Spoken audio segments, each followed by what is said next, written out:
നിങ്ങൾ ആരെയും നിങ്ങളെ കുറ്റം പറയണ്ട, നിങ്ങളെ കുറ്റം പറയണ്ട, ആരെയും നിങ്ങളെ കുറ്റപ്പെടുത്തല്ലേ. എന്റെ പ്രിയപ്പെട്ട സഹോദരങ്ങളെ, എന്താണ് അല്ലാഹു ഇവിടെ പറഞ്ഞപ്പോൾ അംഫുസക്കും നിങ്ങളുടെ നഫ്സ് എന്ന് പറഞ്ഞത് എന്തുകൊണ്ടാണ്? ഒരാളെ മുഖത്ത് നോക്കിയിട്ട് കുറ്റം പറയുന്ന ചെറുപ്പക്കാരാ, ഒരാളുടെ മുഖത്തേക്ക് വിരൽ ചൂണ്ടിയിട്ട് നീ അങ്ങനെത്തവനാണ് ഇങ്ങനത്തവനാണെന്ന് പറയുമ്പോ ഒരേ ഒരു വിരലല്ലേ ആ വിരലിലേക്ക് ചൂണ്ടിയിരിക്കുന്നത്, ഒരേ ഒരു വിരലാണ് നിന്റെ സഹോദരനിലേക്ക് നീ ചൂണ്ടിയിരിക്കുന്നത്, ബാക്കി 4 വിരളം നിന്റെ നെഞ്ചിന് നേരെയാണ് ചൂണ്ടിയിരിക്കുന്നത്. ഒരാളെ മുഖത്ത് നോക്കിയിട്ട് പറയാൻ നീ അങ്ങനത്തവനാടാ, നീ ഇങ്ങനത്തവനാടാ, നീ അങ്ങനെ പൊക്കോടാ എന്ന് പറഞ്ഞിട്ട് വിരൽ ചൂണ്ടിയിട്ട് ഇങ്ങനെ സംസാരിക്കുമ്പോൾ ഒന്നേ ഉള്ളൂ അവന്റെ നേരെ ഇരിക്കുന്നത്, ബാക്കി 4 നിന്റെ നെഞ്ചത്തേക്കാണ്. അതുകൊണ്ട് അള്ളാഹ് പറഞ്ഞു വലാ തൽമിസു അൻഫുസകും, നിങ്ങൾ നിങ്ങളെ തന്നെ കുറ്റപ്പെടുത്താൻ നിൽക്കണ്ട. എന്റെ പ്രിയപ്പെട്ട സഹോദരങ്ങളെ, നമ്മൾ ആരാണ് മറ്റുള്ളവരെ കുറ്റപ്പെടുത്താൻ? എന്ത് യോഗ്യതയിരിക്കും നമുക്ക് മറ്റുള്ളവരെ കുറ്റപ്പെടുത്താൻ?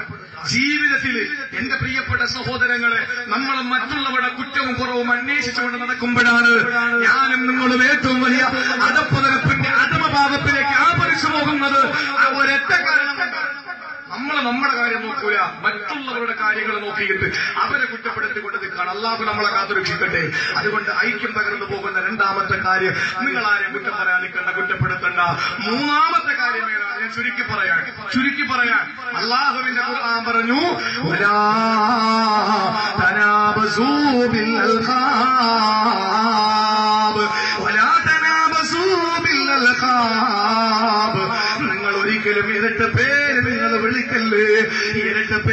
വിളിക്കല്ലേ, നിങ്ങളുടെ ഇരട്ട പേര് വിളിച്ച് നിങ്ങൾ സംസാരിക്കല്ലേ. പ്രിയപ്പെട്ടവരെ, ഐക്യം തകർന്നു പോകുന്ന കാര്യമാണ്. നടുറോഡിൽ വെച്ച് ഇരട്ട പേര് വിളിക്കുമ്പോഴാണ് ഒരുത്തന് വീട്ടിനകത്ത് കയറിയിട്ടവന് കിടന്നിട്ട് കിടക്ക ഉറക്കം വരുന്നില്ല. അവന് പെട്ടെന്ന് നടുറോഡിൽ വന്ന് വിളിച്ചവനെ ഉപദ്രവിക്കുകയാണ്, ആക്ഷേപിക്കുകയാണ്. ഒരു നാട്ടിന്റെ ഐക്യം തുടങ്ങുന്നത് അവിടെയാണെങ്കിൽ പ്രിയപ്പെട്ട യുവാക്കളെ, പ്രിയപ്പെട്ട യുവതികളെ, അല്ലാഹുവിന്റെ പരിശുദ്ധ ഖുർആൻ പറഞ്ഞത് വലാ തനാബസൂ ബിൽ അൽഖാബ്. നിങ്ങൾ ഇരട്ട പേര് വിളിക്കാൻ പാടില്ല, നിങ്ങൾ ഒരിക്കലും അങ്ങനെ ഇരട്ട പേര് വിളിക്കാൻ പാടില്ല. പാവ സുഫിയാന കഥ പറഞ്ഞല്ലോ, ജൂതന്റെ മോളേന്ന് വിളിച്ച കഥ പറഞ്ഞല്ലോ.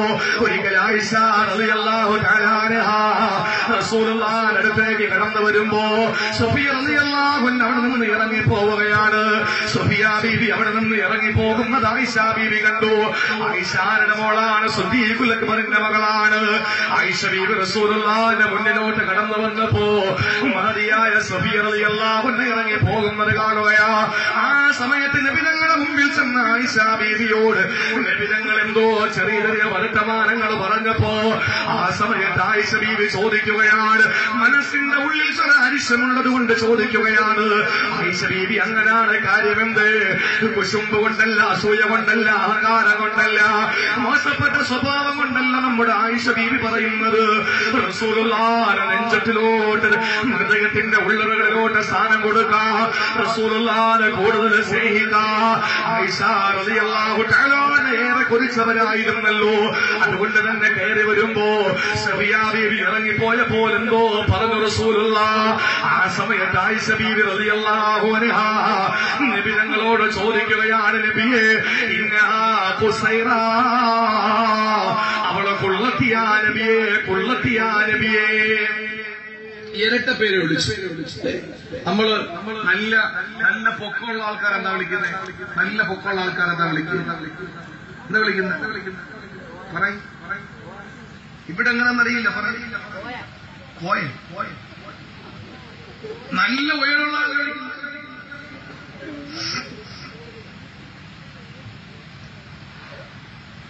നല്ല പൊക്കമുള്ള ആളിനെ നമ്മളെന്താ വിളിക്കുക? ഈ മാങ്ങയ്ക്ക് പറിക്കുന്ന സാധനത്തിന്റെ പേരെന്താ? ഞങ്ങളുടെ നാട്ടിൽ തോട്ട, ഈ ടീ ഇവിടെയാണ് ഞങ്ങളുടെ നാട്ടിലെ തോട്ട. അപ്പൊ നല്ല പൊക്കമുള്ള ആളിനെ നമ്മുടെ നാട്ടിലൊക്കെ വിളിക്കുന്ന ആളൊരു തോട്ടയാണെന്ന് പറയും. അത് നല്ല പൊക്കമുള്ള ആളായിരുന്നു. പൊക്കം കുറഞ്ഞവനെ കുള്ളാന്ന് വിളിക്കും, അല്ലെ? ഇവിടെ അങ്ങനെയല്ലേ? കുള്ളൻ. ഇവിടെ അങ്ങനെയാണെന്ന് അറിയില്ല, മദീനയിൽ അങ്ങനെ. അതുകൊണ്ട് ആയിഷ ബീവി ഇന്നഹാ ഖുസൈറ, അവള് കുള്ളത്തിയാണ്. പൊക്കം കുറഞ്ഞവളാണ് എന്ന് പറയാൻ വേണ്ടി ആയിഷ ബീവി പറഞ്ഞ എന്താണ്? എന്തോ ആയിഷ ബീവി കയറി വന്നപ്പോ സഫിയ റളിയല്ലാഹു ഇറങ്ങിപ്പോകും. ആൾ കുറ്റം കുറവാണ്. അപ്പൊ ഇറങ്ങിപ്പോയപ്പോ നബിയോടുത്ത് വന്നിട്ട് ഇത്തിരി ദേഷ്യമുണ്ട്. കാരണം എന്താണ്? ഞാൻ വരേണ്ട സ്ഥലത്ത് സഫിയ വന്ന് എന്തിനാ? അങ്ങനെ റസൂലുള്ളാഹിയുടെ സ്നേഹം കൂടുതൽ കിട്ടാൻ വേണ്ടിയിട്ടാണ്. അപ്പൊ അങ്ങനെ പറഞ്ഞപ്പോ എന്തോ പറഞ്ഞ കൂട്ടത്തിൽ പറഞ്ഞു പോയി, ഞാൻ ഹുസൈന അവള് കുള്ളത്തിയല്ല നബിയെ എന്ന് പറഞ്ഞപ്പോ അള്ളാഹുവിന്റെ റസൂലിന്റെ മുഖം ചുവന്നു തുടുത്തു. നമ്മളാണെങ്കിലോ 5 ഭാര്യമാരുണ്ട്, അത് 2 ഭാര്യമാരുണ്ട്. ഒരുത്തി മറ്റൊരുത്തിയെ പറ്റി ആക്ഷേപം പറയുമ്പോ നമ്മൾ പറയുന്നത് എന്താ? ശരിയാടി, അതാണ് നിന്നെ പോലെ സുന്ദരി വേറെ ആരുമില്ല, നീയാണ് എന്റെ യഥാർത്ഥ പെണ്ണ്, പിന്നെ അതൊക്കെ ഞാൻ വെറുതെ സൈഡായി വെച്ചിട്ടിരിക്കുന്ന എന്ന് പറഞ്ഞിട്ട് എവരുടെ നമ്മൾ പൊക്കി വെച്ചു. അവളെ കാണുമ്പോഴോ എവളെ കുറ്റപ്പെടുത്തിയിട്ട് നമ്മൾ അവളെ അറസ്റ്റിൽ കയറ്റി വെച്ചു. ഇത് നമ്മുടെ സ്വഭാവം. അള്ളാഹുവിന്റെ റസൂൽ അങ്ങനല്ല. ഹബീബായ നബി തങ്ങൾ എന്റെ പ്രിയപ്പെട്ടവരെ ആയിഷ ബീവിയുടെ വായിൽ നിന്ന് ഉള്ളത്തിയാണെന്നുള്ള വാക്ക് കേട്ടപ്പോൾ ഹബീബായ നബിതങ്ങൾ എന്താ പറഞ്ഞെന്നറിയോ? നബിതങ്ങൾക്ക് ഈ 2 പുരികത്തിനിടയിൽ ഒരു ഞരമ്പുണ്ട്. ആ ഞരമ്പിന്റെ പ്രത്യേകത ശമായിലും തുറമുടി പോലുള്ള ഗ്രന്ഥങ്ങളിൽ കാണാൻ കഴിയുന്നു. ദേഷ്യം വരുമ്പോ അതിങ്ങനെ ഊതി വീർത്ത് വരും. ചിലർക്ക് അങ്ങനെയാണ്. ദേഷ്യം വരുമ്പോ ഞങ്ങളുടെ നാട്ടിൽ ഒരാളുണ്ട്, അയാൾക്ക് വിക്ക്. പക്ഷെ അയാൾ ദേഷ്യപ്പെടുമ്പോ വിൽക്കൂല. ചില കണ്ടിട്ടില്ലേ? ചെവിട് കേൾക്കാത്ത ചില പ്രായമുള്ള അമ്മമാരുണ്ട്. അവരെ പറ്റി എന്തെങ്കിലും ആളുകൾ പറഞ്ഞാൽ അത് കേൾക്കും. അവരെ പറ്റി എന്തെങ്കിലും മോശം പറഞ്ഞാൽ അത് നല്ല കാര്യങ്ങൾ പറഞ്ഞാൽ കേൾക്കൂല. ഇന്ന് ചിലർക്ക് ദൗർബല്യങ്ങളുണ്ട്. ഷുഗർ കൂടുതലുള്ളവർക്ക് എപ്പോഴും ദേഷ്യം വരും. ഷുഗർ കൂടുതലുള്ളവർക്ക് ദേഷ്യം വരും. പണ്ടാർക്കും അങ്ങനെ വന്നു. അതിന്റെ പേരില് സുഖമില്ലാത്ത ആളാ എന്ന് പറയുമ്പോ അത് നമ്മളൊരു മുതലാക്കാനുള്ള ശ്രമമാണ്. അത് നമ്മൾ മുതലെടുക്കാനുള്ള ഒരു ശ്രമമാണ്. വയ്യാന്ന് സുഖമില്ലാന്നൊക്കെ പറയുമ്പോൾ നമ്മൾ സുഖമില്ലാത്തവരല്ലേ, അപ്പൊ നമുക്കൊരു പരിഗണന തരും എന്ന പേരിൽ നമ്മൾ എന്താ ചെയ്യുക? അത് വെച്ച് മുതലെടുപ്പ് നടത്താൻ. എന്റെ പ്രിയപ്പെട്ട സഹോദരങ്ങളെ, അള്ളാഹുവിന്റെ റസൂലിന്റെ നെറ്റിത്തടത്തിൽ ഒരു ചെറിയ ഞരമ്പുണ്ട്. അത് സഹാബത്തിനറിയാൻ. നിബിധങ്ങൾക്ക് ദേഷ്യം വരുമ്പോൾ അതിങ്ങനെ ഊതി വീർത്ത് അതിങ്ങനെ പൊങ്ങി വരാറുണ്ട്. സഫിയ റളിയല്ലാഹു അൻഹയുടെ മുഖത്ത് നോക്കിയിട്ട് ഖുസൈറ ഖുള്ളത്തിയാണെന്ന് ആയിഷ ബീവി പറഞ്ഞപ്പോൾ അല്ലാഹുവിന്റെ റസൂൽ ആയിഷയെ വിളിച്ചിട്ട് പറയുകയാണ്, ആയിഷ ലഖദ് ഖുൽതി കലിമതൻ ലൗ മുസജത് ബിമാഇൽ ബഹരി ലമസദതഹു യാ ആയിഷ. ആയിഷ, നീ പറഞ്ഞ വാക്കുണ്ടല്ലോ ഖുസൈറ എന്ന പദം, ആ ഖുസൈറ ഖുള്ളത്തി എന്ന പദമുണ്ടല്ലോ, ആ പദമങ്ങാന മലർ വിളിക്കുന്ന തിരമാലകൾ വലിച്ചെറിഞ്ഞ, ആ കടലിലേക്ക് അങ്ങനെ വലിച്ചെറിഞ്ഞ ലമസദതഹു യാ ആയിഷ. കടലിലെ വെള്ളം മുഴുവനും നശിച്ചു പോകുന്നതാണ്.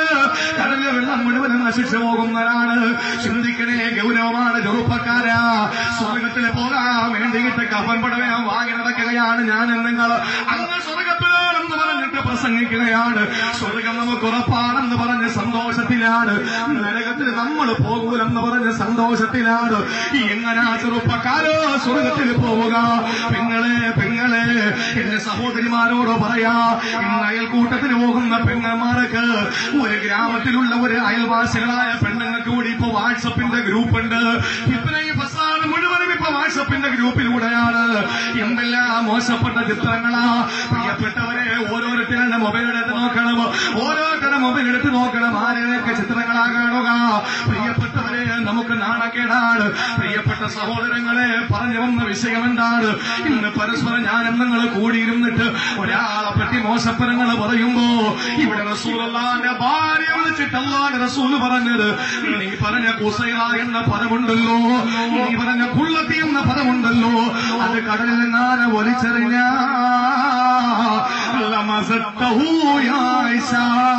ആ കടലിലെ വെള്ളം മുഴുവനും നശിച്ചു പോകുന്നതാണ്. ആ വെള്ളം മുഴുവന് കലങ്ങി പോകുന്നതാ. ആ വെള്ളം മുഴുവനും വല്ലാതെ മോശപ്പെട്ട് പോകുന്നതാണ് എന്ന് ലോകത്തിന്റെ മുത്തേ നബി മുഹമ്മദ് മുസ്തഫ